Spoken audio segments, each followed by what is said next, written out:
Good morning, Professor Perry. My name is Alex Kafari, and I will be representing my team, Team Canada, throughout the summit.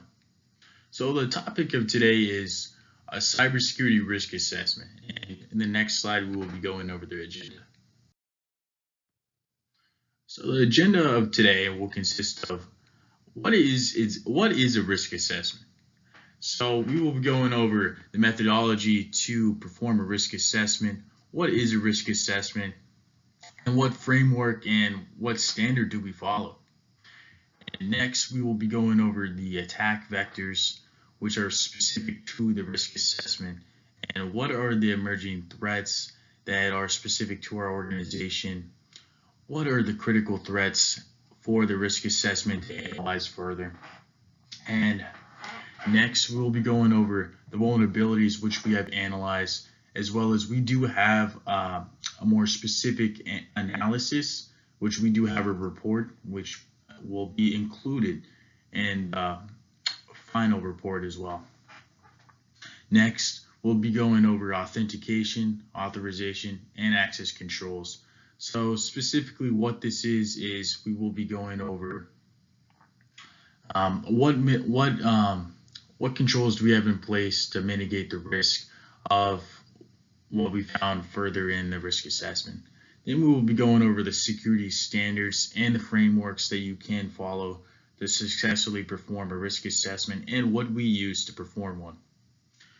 Next, we will be going over the mitigation recommendations which we have for the organization. So based on our analysis of the risk assessment, what we recommend you doing to pretty much successfully mitigate the risk. And then we will have the conclusion.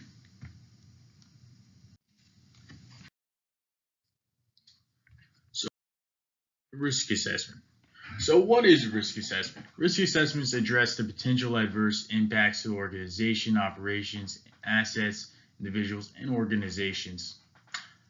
So pretty much the framework which we follow throughout the risk assessment is the NIST 853.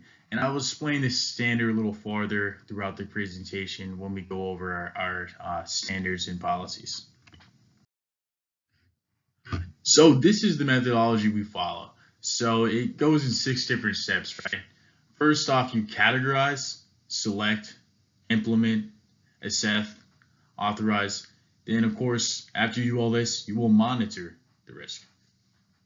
So this is really just a framework that generally is standardized throughout the country, throughout the United States and throughout the world. And as Canada, we are influenced off this standard. So I highly recommend this, and this is kind of what we use to mitigate it. So what the risk assessment goes is we after we figure out what the threat is, right?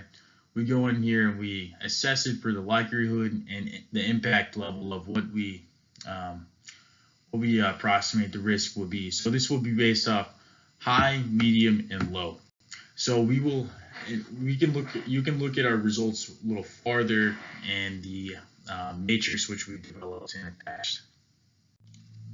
And essentially throughout the assessment, it really is just the chance of what the threat will be to occurring. So it's based off our analysis on this.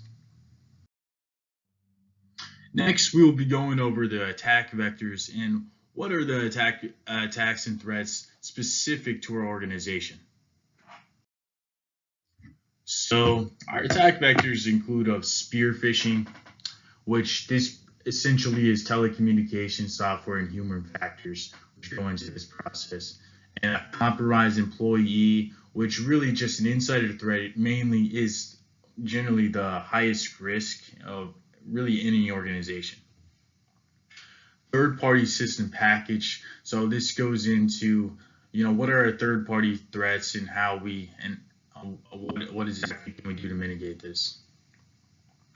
We have attack on mobile devices. So this goes into, if your company or organization has a weak mobile device policy, there wasn't effective training, etc.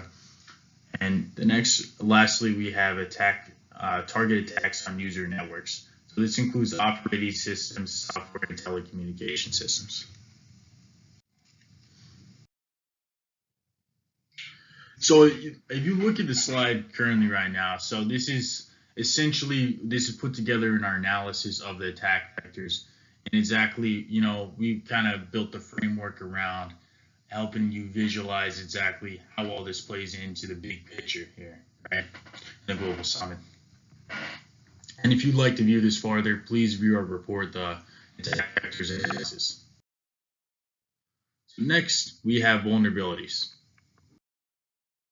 So based off of our analysis of the attack vectors, so this is the next part of our risk assessment. And really, we categorized it based on what exactly is a vulnerability, what is the categorization of the vulnerability, what is the threat, what is the date published and last revised, what is the attack vector, and essentially what is the impact assessment from low, medium, and high, and critical. So as you see here, right, if you look at the matrix, top one review is the highest risk is buffer errors, and essentially the main categorizations we found were in human factors, which is usually one of the highest risks, and our software. The software is one of the higher risks as well. The next slide we'll be going over is authentication, authorization, and access controls. So essentially what this is this is our mitigation. This is what our areas to. Access control is essentially a technique that regulates who or what can view the resources in a computing environment. So it can be physical and logical access. So if you look at the slide, these are kind of some of the common access controls which are put together in a security plan, and we would recommend any organization would have these. So the multi-factor authentication. So this could be biometrics, your password login. You have a VPN, which is the next one. Tokens, which would be essentially your CAC or PIV card when entering, and also you could plug this into either your laptop or your VDI network, whatever it may be. And another access control would be effective audit logs. So really just audit login reports, have all that properly, because and risk, and how you can really mitigate. And essentially if you were to get externally audited, that would be there. Access provision, access modification, access termination, and periodic recertification of what users have access to the network. So this can be a quarterly or annually review.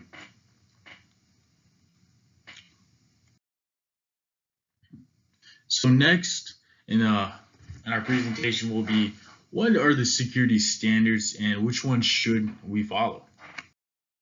So really what is normally based off of is the NIST, so the National Institute of Security and Technology. So this is a high publication, and this is really the standard throughout the world. And this is what we really based our risk assessment off, is their methodology and what is their framework.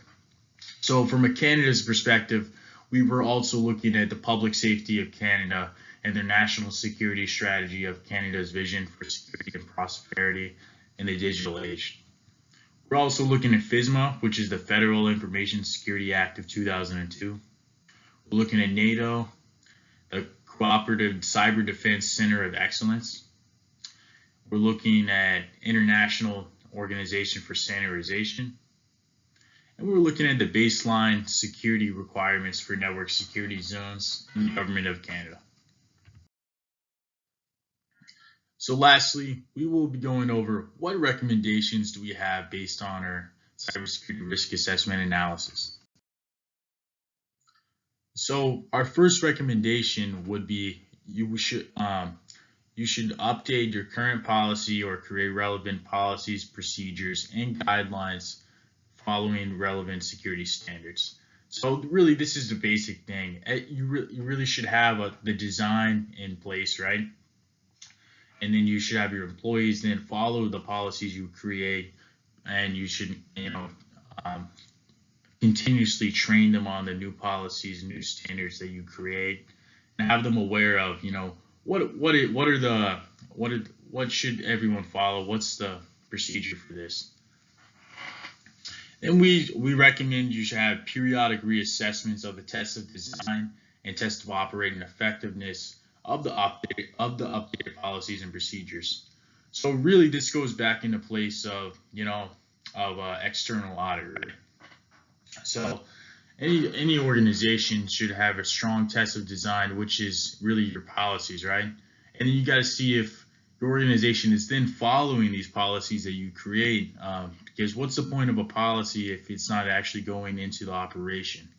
So then next, you should provide training on the attacks to let your employees know what the malicious attack is to look for and keep your software up to date.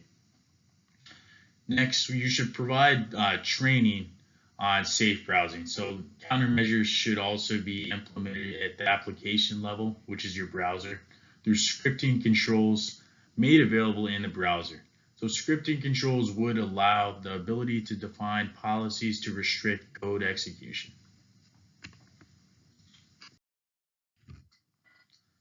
Next, we would recommend the organization has vulnerability scorecards, right? So this would be kind of a continuous plan, and you would have certain dates, right, to score the amount of risk. What is the likelihood of the risk? So really just to see where your organization is at. Then we would recommend you have access control reviews. So this would be a continuous plan to essentially make sure that your security controls in place are effective and are up to date with the continuous, industry standards, making sure everything's up to date. We would also recommend audit trails and logging. So really just make sure any type of changes, any new users to the system and whatnot, make sure there is a log in place and that these logs are backed up and saved to your computer. We recommend daily scanning tools, and also up-to-date patching based off these scanning tools, just to really make sure you're actively scanning, monitoring, the attack vectors, and make sure that there's no incoming threats. So in conclusion, we will be going over what exactly we just went over in the presentation. So we went over what is a risk assessment, what are the attack vectors within the risk assessment, what are the vulnerabilities we analyze, what is authentication, what is authentication, authorization, and access controls, what are the security standards, and our recommendations. Thank you for your time today and have a great afternoon.